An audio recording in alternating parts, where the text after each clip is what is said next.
Welcome back, listeners. Tonight you're invited to set the world aside and step once more into the hush of Irish legend. These ghost stories are told slowly to help you drift into relaxation. So settle in, let the stillness take over, and let the tales begin. Set in the rolling gardens near Kilruddery, County Wicklow, sometime in the late 1800s. This next tale is called The Child in the Mist. It was an odd sort of day, thick with a hanging mist that never seemed to burn off, the kind that settles into the bone and makes everything feel quieter than it should. Dick Walsh lit a pipe at the edge of the old priory garden, hands tucked deep in his coat. He wasn't one for flowers or old ruins, but he had come out walking to get away from a neighbour pestering him about a land dispute. He'd won the parcel last spring, a nice slice of pasture that hadn't belonged to him, not originally anyway. But Dick Walsh knew how to lean on people. That was his skill. The flowers were in bloom, despite the gloom. Tall foxgloves and heather bursting through the cracks. He glanced around, considering whether to loop back. And that's when he saw the child. She stood barefoot on the path, no older than 9, wearing a fine white dress that didn't belong in the dirt. Her hair hung in perfect curls, dark as coal, and her face, it was oddly still, dreamlike, almost vacant. She spoke softly. "Have you seen my mam? I lost her in the garden.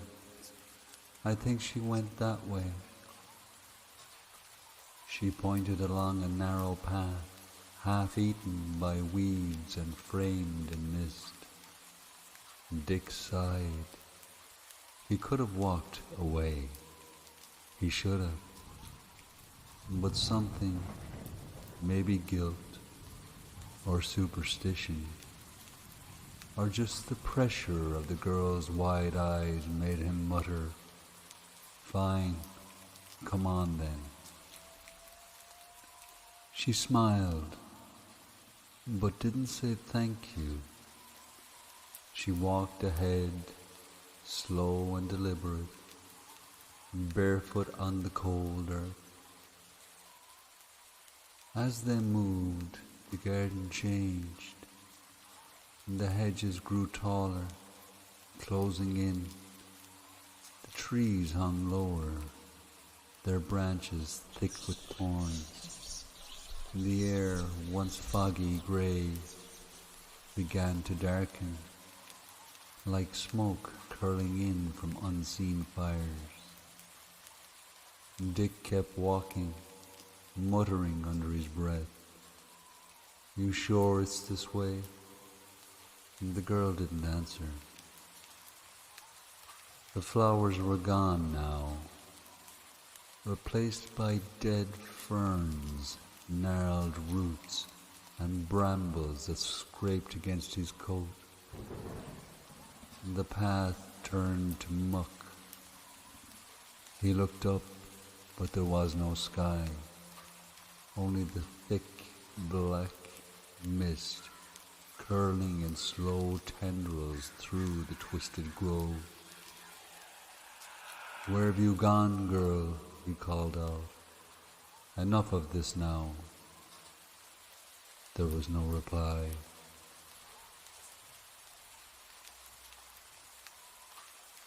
He pushed forward, squinting through the fog, until the path opened into a small grove choked with ivy and still as death.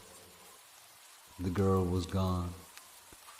Only silence remained.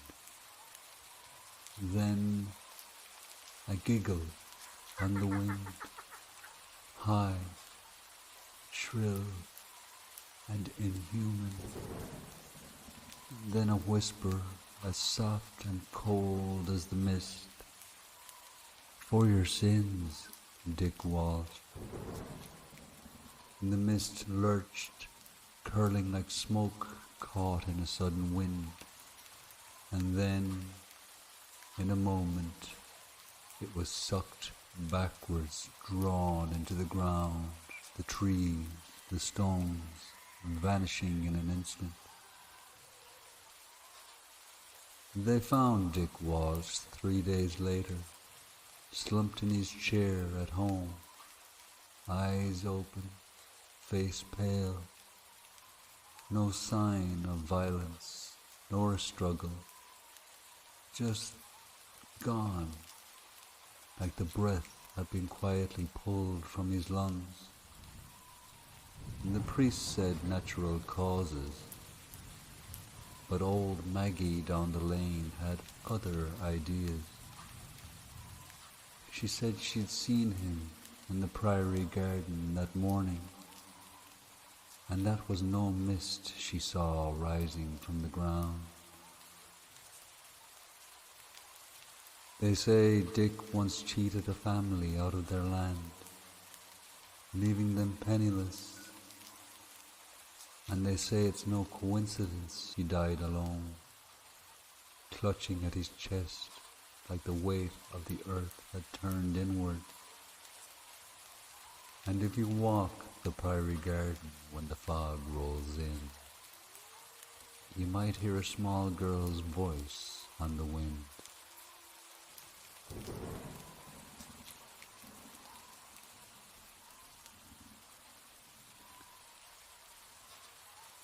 Now, drift a little deeper. Let your thoughts grow quieter, like the path behind you. Take a breath in, soft and easy, and let it go. You're not in the grove. You're not in the mist. You're safe. This next tale takes us to the pale green hills of County Meath, sometime in the mid-1800s. A story that begins with joy and ends with a silence no one dares speak of. This is The Changeling at Greystone Manor. Lady Isabel Kearney was not known for her warmth. Raised in the cold corridors of Greystone Manor, she spoke little, smiled less, and held her head unnaturally still when spoken to, as if always listening for something far away. Still, there was excitement when she gave birth to her first child in early spring. And the servants whispered that the child had deep brown eyes, unusual for the Kearneys, who were all pale-skinned and blue-eyed. One nursemaid, a Roscommon girl named Ailish, made note of this aloud. Too loudly, perhaps. By the following day, Ailish had been dismissed, no explanation given. And then the child's eyes were blue. Lady Isabel insisted they always had been. The baby did not cry, not often, but at night strange sounds came from the nursery. Gnawing, faint but distinct, as if tiny teeth were biting into the bars of the cradle. Then scuttling, a sound like nails on wood moving fast along the floorboards. The nurse who replaced Ailish claimed to have stepped on something wet, like a frog, but when she lit the lamp, the room was empty. 3 nights later, Lady Isabel awoke to the sound that rattled her bones. A low scratching, then a creak, and she turned to see the baby. It was crawling up the wall, sideways, like an insect, limbs bent the wrong way, its head twitching. Its blue eyes flashed, catching the light in a way that made her stomach churn. She told no one, not even her husband. But from that night onward, she refused to hold the child. The wet nurse took over completely. Lady Isabel was only seen in the chapel or walking the edge of the forest with her skirts trailing behind her like mourning veils. And it was the stable boy who found the burial site. A soft patch of earth just beyond the tree line under a crooked yew tree. A child's ribbon had been tied to a branch above it, the same ribbon that had been woven into the baby's hair on the first day of its birth. The patch of earth was never dug up. No questions were asked. But the boy who found it said this: there were tiny scratch marks in the bark of the tree, as if something small had climbed out from underneath. And no one ever again remarked on the baby's eyes, because everyone at Greystone Manor had long since learned you must never draw attention to what the fair folk leave behind.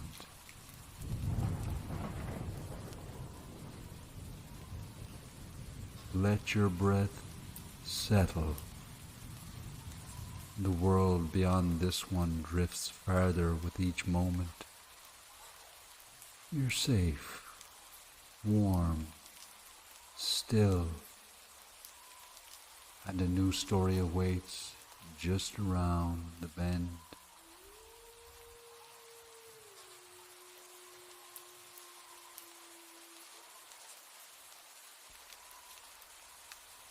The final tale of the night is called the Shillelagh of Tramore.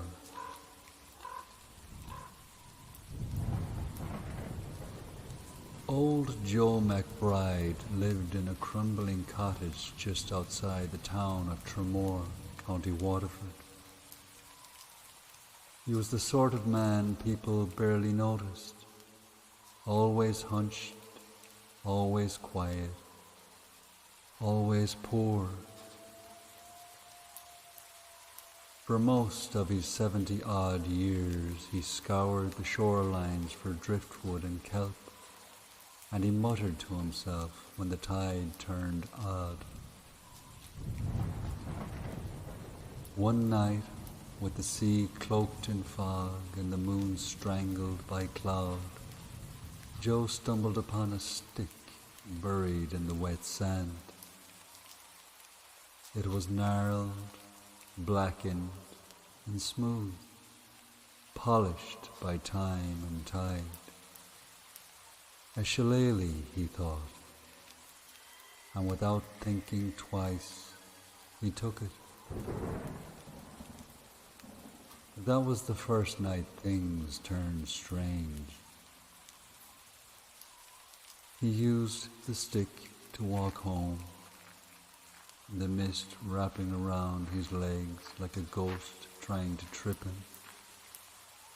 But the next morning, just as dawn threatened the fog, he saw the track he had left behind. Pebbles turned to gold, small ones the size of teeth, scattered along his trail like breadcrumbs. Joe nearly dropped dead from shock. He waited until nightfall to test it again, not out of patience, but fear.